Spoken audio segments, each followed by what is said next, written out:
ध्वनिर्वर्णा पदम् वाक्यमित्यास्पदचतुष्टयम् यस्याः सूक्ष्मादिभेदे वाग्देवीं तामुपास्महे।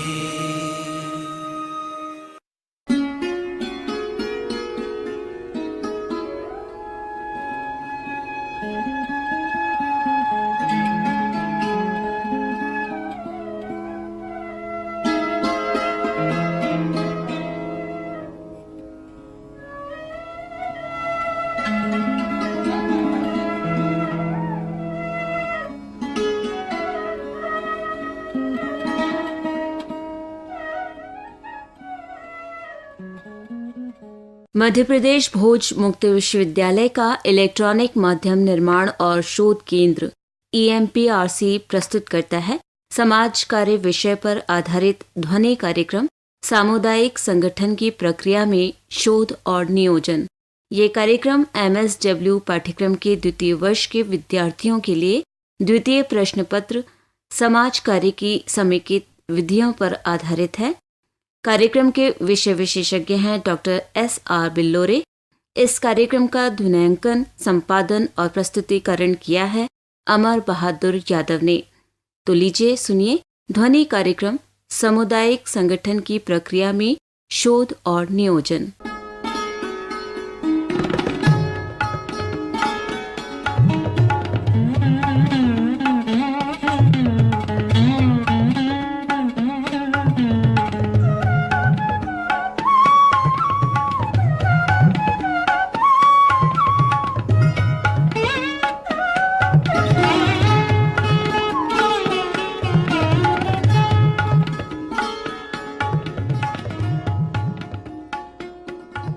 प्रिय छात्रों, आपको स्मरण होगा अपनी पिछली वार्ताओं में हमने आपसे वृत्तीय समाज कार्य की कुछ विधियों की चर्चा की थी और उसमें एक महत्वपूर्ण विधि थी सामुदायिक संगठन या कम्युनिटी ऑर्गेनाइजेशन।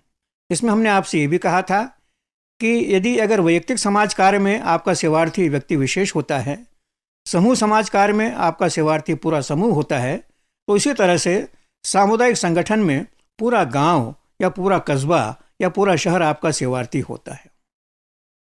इस प्रक्रिया के विवेचन के दौरान हमने आपके सामने एक परिभाषा रखी थी सामुदायिक संगठन के सुप्रसिद्ध विद्वान प्रोफेसर रॉस की, जिसमें उन्होंने बताया था कि सामुदायिक संगठन क्या है? एक प्रक्रिया है। It is a process. इस प्रक्रिया के माध्यम से कोई गांव या शहर या समुदाय अपनी आवश्यकताओं की पहचान करता है, अपने उद्देश्यों को स्थित करता है। उसके साथ ही इस प्रक्रिया के माध्यम से गांव वालों में या समुदाय वालों में आत्मविश्वास जगाया जाता है कि अपनी आवश्यकताओं की पूर्ति वो खुद कर सकते हैं, अपने उद्देश्यों की प्राप्ति वो स्वयं कर सकते हैं। इसके साथ ही इस प्रक्रिया में संसाधनों की खोज भी की जाती है, यानी हमारे समुदाय के अंदर कौन से साधन हैं, समुदाय के बाहर ऐसे कौन से संसाधन हैं जिससे हमारी आवश्यकताओं की पूर्ति हो सके या हमारे उद्देश्यों की पूर्ति हो सके, यह भी इसमें शामिल है। इसके बाद में इन कार्यों को प्रारंभ करना ताकि हमारे उद्देश्य की प्राप्ति हो, मिलजुल करके काम करना। और सबसे बड़ी बात जो है, हमने आपसे ये कहा था कि सामुदायिक संगठन में कोई पुल बनाना या कोई शाला भवन बनवाना या कोई कुआं खोदना अंतिम उद्देश्य नहीं होता है। यह तो एक प्रैक्टिस है और इसके माध्यम से, इस व्यवहार के माध्यम से हम कोशिश करते हैं कि उस समुदाय में रहने वाले लोगों के बीच में आपस में सद्भाव बढ़े, आपस में सौहार्द बढ़े, आपस में मेलजोल की भावना बढ़े। तो सामुदायिक संगठन का अंतिम जो उद्देश्य है वो है उस समुदाय विशेष में सद्भावनाओं का संचार। आज की जो हमारी वार्ता है इसको हम दो भागों में बांट रहे हैं। पहले खंड में हम शोध या अनुसंधान के बारे में चर्चा करेंगे और दूसरे खंड में नियोजन या प्लानिंग के बारे में चर्चा करेंगे। तो आइए सबसे पहले देखें कि सामुदायिक संगठन में शोध का क्या स्थान है, शोध का क्या महत्व है और किस प्रकार से इस शोध को किया जाता है। सबसे पहली बात तो ये कि शोध क्यों। उदाहरण लें हम छोटे से गांव का, जहां हम सामुदायिक संगठन करने के लिए गए हैं। पहला सवाल उठता है कि शोध आखिर क्यों। इसका उत्तर है शोध होती है नियोजन के लिए, प्लानिंग के लिए। तो सवाल उठता है कि प्लानिंग क्यों? प्लानिंग इसलिए कि हमारा सामुदायिक संगठन का कार्य जो है व्यवस्थित रूप से संपन्न हो सके। तो शोध के माध्यम से हम नियोजन करते हैं और नियोजन के माध्यम से हम इस प्रकार का व्यवस्थित कार्य करते हैं ताकि हमारे उद्देश्यों की पूर्ति हो सके, उद्देश्यों की प्राप्ति हो सके। तो अभी जो मैंने आपको सामुदायिक संगठन के बारे में 5 बातें बताई, उसी में से शोध की भी दिशा हमको मिल जाती है। देखिए, सबसे पहले हमने क्या कहा आपसे, सामुदायिक संगठन में समुदाय, कोई भी गांव या शहर अपनी आवश्यकताओं की पहचान करता है और अपने उद्देश्यों की पहचान करता है। तो सबसे पहली शोध हमारी यहीं से शुरू होती है कि हमारे समुदाय की आवश्यकता क्या है, हमारे समुदाय के उद्देश्य क्या हैं। पहली रिसर्च तो हम यहीं से प्रारंभ करते हैं और हम खुद नहीं करते हैं, हम गांव वालों के सहयोग से, समुदाय वालों के सहयोग से इस कार्य को संपन्न करते हैं। तो पहली बात कि समुदाय की आवश्यकताओं का पता लगाना, शोध करना, उद्देश्यों की पहचान करना, ये हमारा पहला कार्य है। उसके बाद हमने आपसे कहा था कि सामुदायिक संगठन में समुदाय के आत्मविश्वास को जागृत किया जाता है, सेल्फ कॉन्फिडेंस, इसके भी तरीके होते हैं। हमारे जिस समुदाय में हम गए हैं काम करने के लिए, वहाँ मोटिवेशन के या प्रेरणा के कौन कौन से तरीके काम में आ सकते हैं, ये हमको शोध का विषय हमारा है। जाहिर है कि बम्बई जैसे शहर में जो आत्मविश्वास जागृत करने के जो तरीके हो सकते हैं, वो एक छोटे से गांव में नहीं हो सकते। हर एक समुदाय का अपना अलग व्यक्तित्व होता है और उसी के हिसाब से हम शोध करते हैं। सामुदायिक संगठन में तीसरा काम हमने आपसे बताया कि संसाधनों की खोज। संसाधन अर्थात व्यक्ति, मटेरियल, धन, ये सारे संसाधनों में आते हैं। तो हमारे समुदाय के अंदर कितने संसाधन उपलब्ध हैं, इसके शोध करना। समुदाय के बाहर से हमको कौन कौन से संसाधन मिल सकते हैं, इसका पता लगाना, ये भी हमारे शोध का विषय हो सकता है। चौथी बात हमने आपसे बताई थी कि संसाधनों का उपयोग करते हुए कार्य को प्रारंभ करना। इसमें भी हमको सोचना पड़ेगा, खोज करना पड़ेगी कि संसाधनों का और आवश्यकता को मेल कैसे करें हम, ये भी शोध का विषय है। और अंत में हमने आपसे बताया था कि सारी प्रक्रिया के माध्यम से हमारा अंतिम उद्देश्य क्या है, गांव में या शहर में जहाँ भी हम काम करते हैं, सद्भावनाओं का, सहयोग की भावना का, सौहार्द का प्रचार प्रसार।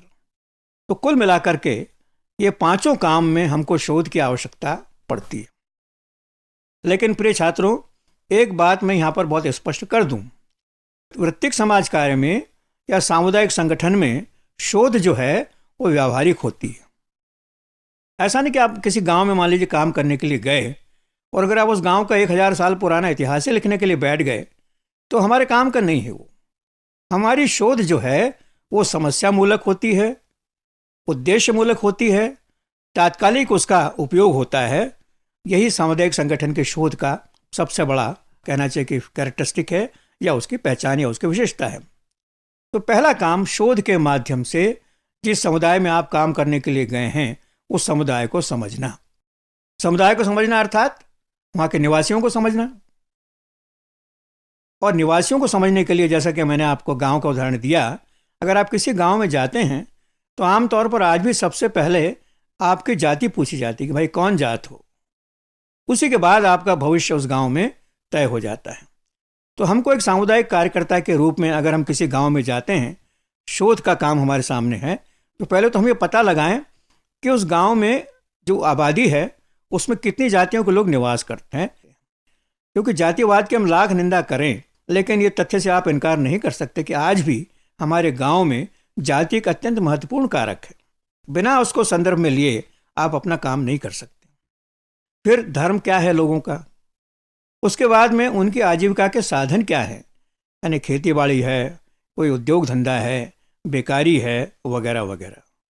उसके बाद में गांव में शिक्षा का प्रचलन क्या है, शिक्षा की दर क्या है, कितने लोग अशिक्षित हैं, कितने लोग साक्षर हैं, कितने लोग अच्छे पढ़े लिखे। इसलिए ज़रूरी है कि भविष्य में आगे जब प्लानिंग करेंगे आप तो शिक्षित लोग आपको बहुत मदद उसमें कर सकते हैं। उसी तरह से एक जो बहुत महत्वपूर्ण बात है एक सामाजिक वैज्ञानिक के लिए, वो ये है कि गांव, कोई भी गांव बिल्कुल एकजुट नहीं होता है। ये हमारा अनुभव है कि गांव हमेशा विभागों में, समूहों में बटा रहता है। इसको आप गांव की गुटबंदी भी कह सकते हैं। तो ये आपको देखना पड़ेगा कि गांव में कितने समूह हैं, और ये भी आप दिखाई देंगे आपको कि समूह के अंदर भी छोटे छोटे गुट हैं। कोई समूह भी एकजुट आपको शायद ही मिले, उनमें भी उपसमूह होते हैं। उसके बाद आपको ये देखना है कि इन समूह के आपस के संबंध कैसे हैं। जैसे गांव में हिंदू मुसलमान हैं, सवर्ण है और कमज़ोर वर्ग के लोग हैं, उनमें आपस में संबंध कैसे हैं, क्योंकि ये काम जो तथ्य हैं आपके प्लानिंग में काम आएंगे। और जब आप काम करेंगे तो उन पर आपको ध्यान देना ही पड़ेगा कि अमुक जाति के लोग अमुक जाति के साथ में मिल करके श्रमदान करना पसंद नहीं करते। साहब ये तो छोटा काम है, हम छोटी जाति वाले लोगों के साथ में मिल करके काम नहीं कर सकते हैं, हम आपको पैसा दे देंगे। ये भी आपके ध्यान में आना बहुत ज़रूरी है। साथ में ये भी पता लगाइए शोध के माध्यम से कि इस गांव में कोई पुराना झगड़े का या तनाव का या दंगा फसाद का कोई इतिहास तो नहीं है। अगर ऐसा है तो उसकी तरफ से भी आपको बहुत सावधानी पूर्वक काम आपको लेना पड़ेगा, ताकि आप उसको जानबूझ करके स्पर्श ना करें। कई बार लोगों की भावनाएं भड़क जाती हैं पुरानी बातों को अगर आप याद करें तो। और जो हमारे समाजशास्त्र में एक अवधारणा है सामाजिक दूरी की, सोशल डिस्टेंस की, वो भी देखिए कि आपस में लोगों की दूरियां या नज़दीकियां कितनी हैं। ये आपको देखना पड़ेगा शोध के माध्यम से, क्योंकि सारी बातें आपको प्लानिंग में काम आने वाली हैं आगे चल करके। उसके बाद ये देखिए कि गांव में लीडरशिप कैसी है, नेतृत्व कैसा है। और ये नेतृत्व जो है कई प्रकार का आपको मिल सकता है। कुछ नेता औपचारिक होते हैं, कुछ नेता अनौपचारिक होते हैं। औपचारिक नेता का उदाहरण है गांव का सरपंच, और अनौपचारिक नेता का उदाहरण है गांव का पुजारी। तो इन लोगों को आपको ध्यान देना पड़ेगा, क्योंकि अपने काम में आपको इनको भी शामिल करना है। बिना इनके सहमति के और सहयोग के आप काम नहीं कर सकते हैं। उसी के साथ में गांव में स्वास्थ्य की स्थिति क्या है, सैनिटेशन या साफ सफाई की स्थिति क्या है, आवास व्यवस्था कैसी है। इसके बाद गांव में कौन कौन सी सेवाएं उपलब्ध हैं, स्वास्थ्य की, शिक्षा की, शासन की तरफ से कौन सी सेवाएं उपलब्ध हैं। उदाहरण के लिए आजकल ग्राम विकास की बहुत सारी योजनाएं चल रही हैं, नरेगा जैसे उदाहरण है। अब नरेगा में कितने लोग उससे लाभान्वित हो रहे हैं, कितने लोग पात्रता के बाद भी उससे लाभान्वित नहीं हो रहे हैं, और अगर नहीं हो रहे हैं तो उसके कारण क्या है, इसका भी आपको पता लगाना पड़ेगा। उसी तरह से आज गांव में कुछ अशासकीय संस्थाएं जिनको अपन एनजीओ कहते हैं वो भी काम करने लगे हैं। उसके बाद उनका पता लगा कि वो कौन कौन सी सेवाएं उपलब्ध कराते हैं गांव में। फिर गांव की पंचायत बहुत शक्तिशाली संस्था है, इसको भी आप उपेक्षा करके अपना काम समुदाय में नहीं कर सकते हैं। गांव में राजनीति है क्या, अगर है तो कौन कौन से दल गांव में सक्रिय हैं, वो क्या गांव में किसी भले में इकट्ठा हो सकते हैं, किसी भले के काम में आपस के उनके संबंध कैसे हैं। और गांव के जिसको हम लोग कहते हैं द पावर स्ट्रक्चर या गांव में शक्ति संरचना, अर्थात हर समुदाय में, हर गांव में, हर शहर में एक ऐसा लोगों का समूह होता है जो बहुत पावरफुल होता है, बड़ा शक्तिशाली होता है, और समुदाय के लिए आमतौर पर निर्णय ये शक्ति जो समूह है वही लेता है। ये भी आपको ध्यान में रखना पड़ेगा शक्ति समूह कौन सा है, कौन कौन से लोग उसके सदस्य हैं, और किस तरह के निर्णय शक्ति समूह द्वारा लिए जाते हैं।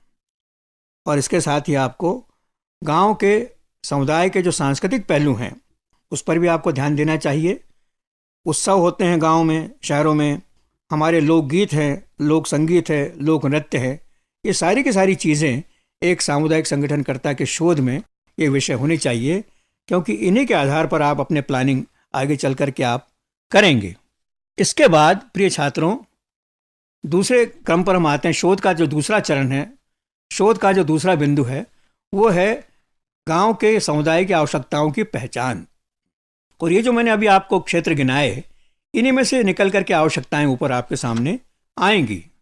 ये स्पष्ट कर देना ज़रूरी है कि आवश्यकताएं आमतौर पर 3 प्रकार की होती हैं।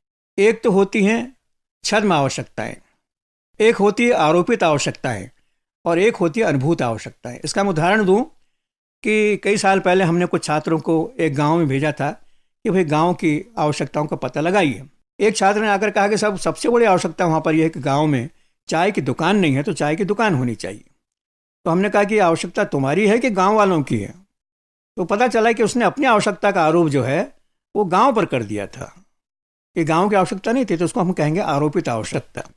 उसके बाद में एक प्रकार की आवश्यकता होती है छद्म आवश्यकता। एक बार का और अनुभव है कि हमारे छात्र गए गांव में क्षेत्रीय कार्य करने के लिए, तो कुछ गांव वालों ने कहा कि साहब हमको बड़ी तकलीफ़ है, उसको दूर करवा दीजिए आप। उनका क्या तकलीफ़ है भाई आपको? कहा कि साहब ये शराब का जो ठेका है वो हमारे गांव से 5 किलोमीटर दूर है किसी और गांव में, तो वहाँ से हम जब पी करके शराब आते हैं तो रास्ते में कई भाई गिर पड़ते हैं, कई अपने जगह पहुँच नहीं पाते हैं, बड़ी तकलीफ़ है। तो अगर हो सके तो हमारे गाँव में शराब का ठेका आप खुलवा दें। ये छद्म आवश्यकता है, जिससे कि गांव अगर हो तो उसका नुकसान ही होने वाला है। इसकी पूर्ति में भी हम लोग सहायक नहीं हो सकते हैं। अनुभूत आवश्यकता ये है कि अधिकांश लोग आपसे कह रहे हैं कि साहब पीने के पानी की बड़ी कमी, हमारी महिलाएं 3 किलोमीटर दूर से पानी भर के लाती हैं, या हमारे बच्चे 5 किलोमीटर पैदल चल करके स्कूल जाते हैं, या अगर किसी की तबीयत खराब हो तो 8 किलोमीटर दूर प्राथमिक स्वास्थ्य केंद्र है। ये अनुभूत आवश्यकताएं हैं। तो हमको ये घूम करके तय करना पड़ेगा कि आवश्यकताएं क्या क्या हैं। छोटा मोटा सर्वेक्षण करना पड़ेगा हमको, और अपनी आवश्यकताएं उस पर आरोपित ना करें। उनके सहायता से वही लोग तय करें कि उनकी प्राथमिकताएं क्या हैं। नंबर 1 सबसे बड़ी आवश्यकता क्या है, जो गांव के अधिकांश लोग कहेंगे कि साहब पीने का पानी चाहिए, वो आवश्यकता नंबर 1 हुई। स्कूल नहीं है, आवश्यकता नंबर 2। सड़क ठीक नहीं है, आवश्यकता नंबर 3, वगैरह वगैरह। तो सड़क, स्कूल, पीने का पानी, पुलिया, वृक्षारोपण, ये आवश्यकताएं उस समुदाय की हो सकती है। इस पर हमको ध्यान देना है। अब आइए तीसरा चरण, शोध का। हमने छोटी मोटी जानकारी गांव के ले ली, मोटी मोटी जानकारी। उसके बाद में हमने आवश्यकताओं की भी पहचान कर ली। अब आइए देखें तीसरा चरण शोध का क्या हो सकता है, और वो है आवश्यक संसाधनों का पता लगाना। तो जैसा हमने आपसे पहले कहा, संसाधन 2 प्रकार के होते हैं, एक तो आंतरिक संसाधन और दूसरे बाहरी संसाधन। आंतरिक संसाधन श्रम है, मतलब हमारा जो श्रमदान हम करने के लिए तैयार हैं। सामग्री है, जैसे कुदाली फावड़ा है, या पुस्तकें हैं, किताबें हैं, ये सब मटेरियल में आ गया। और धन, हम लोग मिलजुल करके चंदा कितना इकट्ठा कर सकते हैं। उसके बाद जहाँ तक बाहरी संसाधनों का सवाल है, यही श्रम हम बाहर से भी ला सकते हैं। सामग्री भी हमको बाहर से मिल सकती है और धन भी हमको बाहर से मिल सकता है। कहाँ से और कितना मिलेगा और कैसे उनको अप्रोच करें, इसके ऊपर सारा शोध कार्य हमारा निर्भर रहेगा। और ये जो संसाधन हैं, इसमें जैसा कि हमने आपसे प्रारंभ में कहा था, संस्थाएं भी हमारी मदद कर सकती हैं। शासकीय संस्थाएं, हमारे गांव की पंचायत, और जो NGO हैं वो भी। तो इस तरह से ये 3 चरण जो है शोध के बहुत महत्वपूर्ण हैं। और उसके बाद में इससे ज़्यादा कठिन काम जो है वो है आत्मविश्वास की जागृति। हमारे समाजशास्त्र में एक अवधारणा है सोशल इनर्शिया की, यानी सामाजिक गतिरोध की। जैसा कि न्यूटन का नियम था कि कोई चीज़ अगर अपने स्थान पर पड़ी है, जब तक उसको बल ना आप दें तब तक वो चीज़ चलायमान नहीं होगी। और अगर कोई चीज़ चल रही है तो जब तक आप किसी बल से उसको रोकने की कोशिश न करें तब तक वो रुकेगी भी नहीं। यही हाल हमारे समाज का भी है। आमतौर पर आपको देखें, कई गाँव में निष्क्रिय लोग पड़े रहते हैं। जैसे समस्याएं उनसे, वो ठीक है साहब, हमारे बाप दादे भी ऐसे रहते आए थे, हमको इसमें कोई परिवर्तन की आवश्यकता नहीं लगती। तो ये बहुत कठिन कारण है, बहुत कठिन चीज़ है गाँव में आत्मविश्वास जागृत करना, उनको प्रेरणा देना। और किन तरीकों से प्रेरणा उनको मिलेगी, किन तरीकों से उनका मनोबल बढ़ेगा, ये हमको जानकारी उसकी लेना पड़ेगी। और इसमें जैसा कि आमतौर पर उदाहरण देते हैं कि रामायण में, रामचरितमानस में जामवंत ने हनुमान जी को प्रेरणा दी। हनुमान जी चुप बैठे थे, जामवंत ने कहा कि भाई आप में कमी किस बात की है, आप में बल है, विद्या है, बुद्धि है, भगवान का आशीर्वाद आपके साथ में, आप स्वयं अवतार है। तब हनुमान जी जागृत हुए। शक्तियाँ उनमें थी लेकिन सोई हुई थी, उसको जामवंत ने जगाया। उसी तरह से सामुदायिक कार्यकर्ता को भी ये बताना होगा कि भाई देखो, आपकी आवश्यकताएं स्पष्ट हो गई, लक्ष्य स्पष्ट हो गए, साधन हमने सर्वे के लिए साधन भी उपलब्ध हैं, तो फिर देर किस बात की, आइए हम अपनी आवश्यकताओं की पूर्ति खुद करेंगे, अपने कष्टों का निवारण हम खुद करेंगे। उस तरह की प्रेरणा उनको देना पड़ेगी। उसके कौन से तरीके होंगे, ये खुद कार्यकर्ता को तय करना पड़ेगा। और इस खंड के आखिर में कुछ सिद्धांत हमने तय किए हैं, जिन सिद्धांतों पर कार्यकर्ता को चलना होता है। सबसे पहली बात तो जैसा कि मैंने प्रारंभ में आपसे कहा था कि सामुदायिक संगठन में शोध सैद्धांतिक नहीं होती है, व्यावहारिक होती है, तात्कालिक होती है। समस्या सामने है, आवश्यकता सामने है, उसकी पूर्ति या उसका निराकरण कैसे होगा, ये हमको शोध के माध्यम से तय करना है। उसके बाद जो समस्या हमारे सामने है, हमारी शोध ऐसी हो, तथ्य ऐसे इकट्ठे किए जाएं कि उनके डायग्नोसिस में, उनके निदान में वो सहायक हों। तीसरी बात, हमारी शोध या हमारा अनुसंधान जो है एक अनुभूत आवश्यकता को लेकर के सामने चलना चाहिए। शून्य में टटोले नहीं, हम भ्रमित न हो। समस्या स्पष्ट है, आवश्यकता स्पष्ट है, उसी दिशा में हमारे शोध कार्य चलना चाहिए। चौथी बात, शोध कार्य में प्रारंभ से ही स्थानीय लोगों को हमको अपने साथ में लेना चाहिए। स्थानीय लोग भले निरक्षर हों, अनपढ़ हों, लेकिन वो मूर्ख नहीं हैं। उनमें अनुभव है, उनमें ज्ञान है, उनमें बुद्धि है। उसका उपयोग भी हमको अपने हिसाब से सहयोग लेना चाहिए शोध कार्य में। पांचवी बात कि सारा का सारा शोध कार्य हमको तटस्थ रूप से करना चाहिए। ऐसा नहीं कि अमुक आदमी का अमुक से दुश्मनी है तो आइए उसकी ज़मीन को अधिग्रहण करके हम कुआं वहीं पर खुदवा दें। और आखिरी बात कि ऐसा नहीं कि शोध कार्य शुरू करके और आप ख़त्म करके बैठ गए, शोध कार्य निरंतर चलते रहना चाहिए। तो ये शोध की कुछ प्रमुख बातें जो मैंने आपके सामने स्पष्ट की। अब आइए अपनी वार्ता के दूसरे खंड पर हम लोग चलते हैं और वह है प्लानिंग या नियोजन। सबसे पहले प्रिय छात्रों ये देखें कि नियोजन से मतलब क्या है। प्रोफेसर एल अर्विक ने नियोजन की बड़ी अच्छी परिभाषा दी है। उनका कहना है कि उद्देश्यों की प्राप्ति और समस्याओं के निराकरण के लिए अपनाई जाने वाली एक व्यवस्थित बौद्धिक प्रक्रिया। उन्होंने क्या बताया, नियोजन क्या है? एक बौद्धिक प्रक्रिया है, एक व्यवस्थित बौद्धिक प्रक्रिया है। और इसका पर्पस क्या है? उद्देश्यों जो हम उद्देश्य चाहते हैं पूरा करना या जो समस्याओं को दूर करना चाहते हैं उस संदर्भ में ये प्रक्रिया अपनाई जाती। या दूसरे शब्दों में उन्होंने कहा किसी भी काम को करने से पहले चिंतन या सोच विचार, थिंकिंग बिफोर एक्शन। और इसमें ये जो सोच विचार या चिंतन है इसमें अनुमानों या अंधविश्वासों के बजाय ठोस तथ्यों का आधार लिया जाता है। असली प्लानिंग वही है। तो ये कहने की आवश्यकता नहीं है कि प्लानिंग हम सब करते हैं। छोटे छोटे हमारी दिनचर्या में प्लानिंग हो जाता है कि अगर हमको स्टेशन जाना है आज तो कैसे जाएंगे, कितने बजे जाएंगे, तो लिखते नहीं भले उसको, लेकिन ये भी प्लानिंग का एक रूप है। तो व्यक्तिगत प्लानिंग से, व्यक्तिगत नियोजन से लेकर के तो हमारे देश में पूरा का पूरा प्लानिंग कमीशन ही बना हुआ है, योजना आयोग। तो उस स्तर पर भी प्लानिंग होता है, व्यक्तिगत स्तर पर भी और राष्ट्रीय स्तर पर भी। तो प्लानिंग किसी भी स्तर पर हो बहुत महत्वपूर्ण है और होना चाहिए। और सामुदायिक संगठन में भी प्लानिंग का या नियोजन का उद्देश्य वही है कि अपने लक्ष्यों की व्यवस्थित ढंग से हम प्राप्ति कर सकें या अपने समस्याओं का उन्मूलन हम एक वैज्ञानिक तरीके से कर सकें। उसके लिए हमको योजना बनानी पड़ती है। जिस तरह से एक आर्किटेक्ट, एक वास्तुविद किसी मकान को बनाने के पहले उसका नक्शा बनाता है, उसका ब्लूप्रिंट बनाता है, वैसा ही काम हमको अपने समुदाय में करना है। अब देखिए, सबसे पहले हमने क्या किया कि शोध के द्वारा हमने तथ्य तो जुटा लिए, निवासियों के बारे में, समुदाय के बारे में, संसाधनों के बारे में। लोग मोटिवेट भी हो गए, प्रेरित भी हो गए। लेकिन अब हमको करना क्या है? तो आइए हम देखें।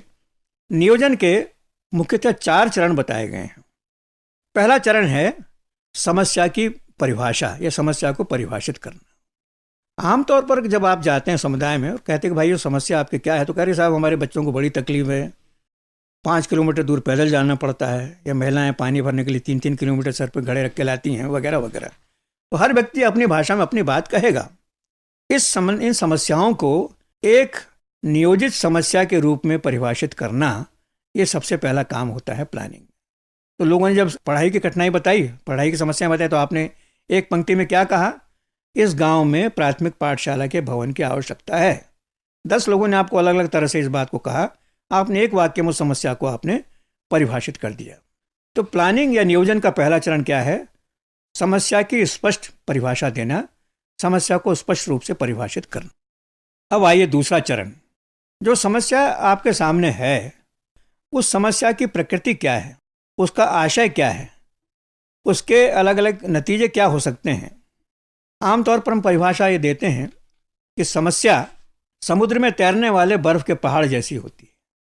बर्फ़ के जो पहाड़ समुद्र में तैरते रहते हैं उनका मुश्किल से एक हिस्सा ऊपर दिखाई देता है और बाकी 7 हिस्से पानी के नीचे होते हैं। ये स्थिति समस्या के बारे में भी हो सकती है।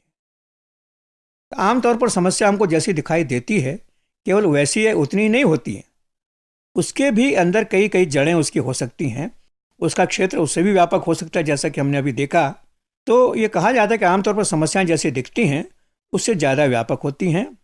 और ये खुद समस्या, जैसे मान लीजिए पाठशाला की समस्या है, तो ये अनेक समस्याओं से अंदर अंदर जुड़ी हो सकती है। गांव तो धनी लोगों का है, स्कूल बिल्डिंग बनाने में कोई दिक्कत नहीं थी, 3-4 लाख रुपया गांव वालों के लिए इकट्ठा करना मुश्किल नहीं था।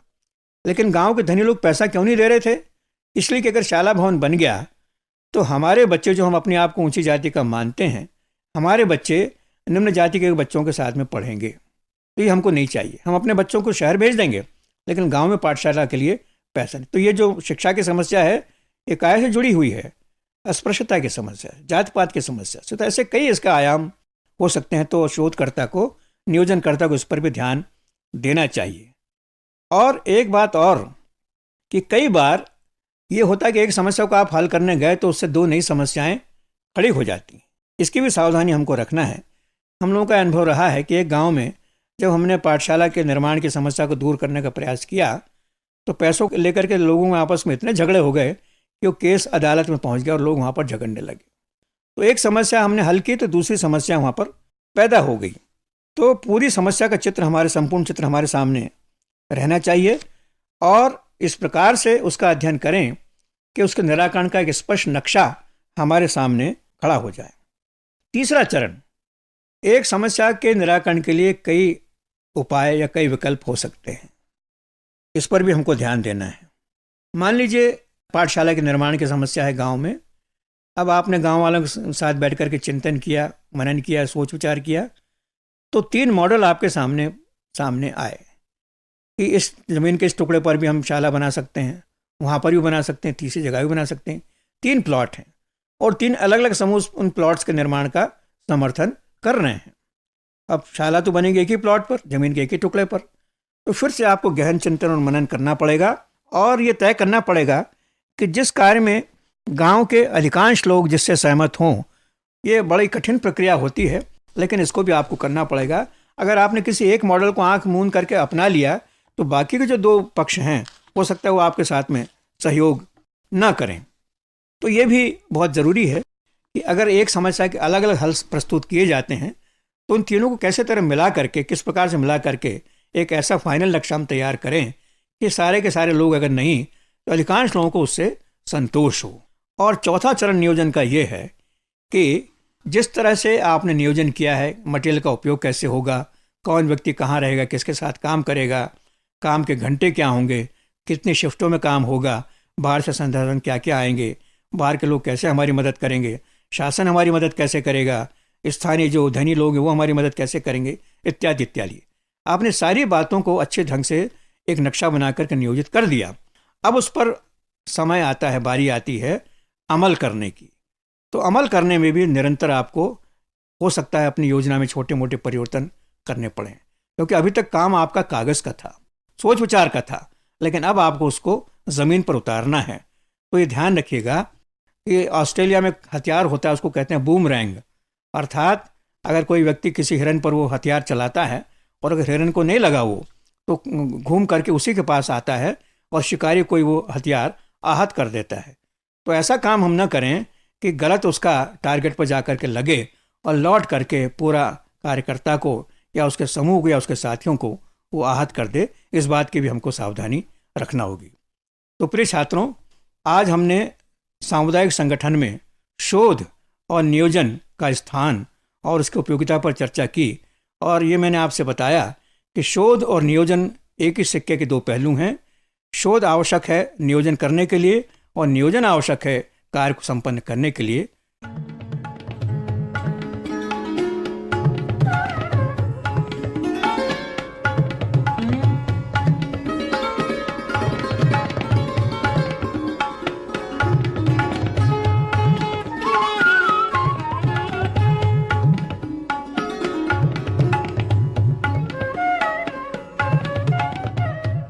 अभी आप सुन रहे थे ध्वनि कार्यक्रम सामुदायिक संगठन की प्रक्रिया में शोध और नियोजन।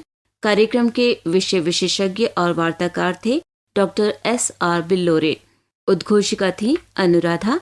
इस कार्यक्रम का ध्वनियांकन, संपादन और प्रस्तुतिकरण किया अमर बहादुर यादव ने। ये कार्यक्रम मध्य प्रदेश भोज मुक्त विश्वविद्यालय के इलेक्ट्रॉनिक माध्यम निर्माण और शोध केंद्र EMPRC द्वारा निर्मित किया गया।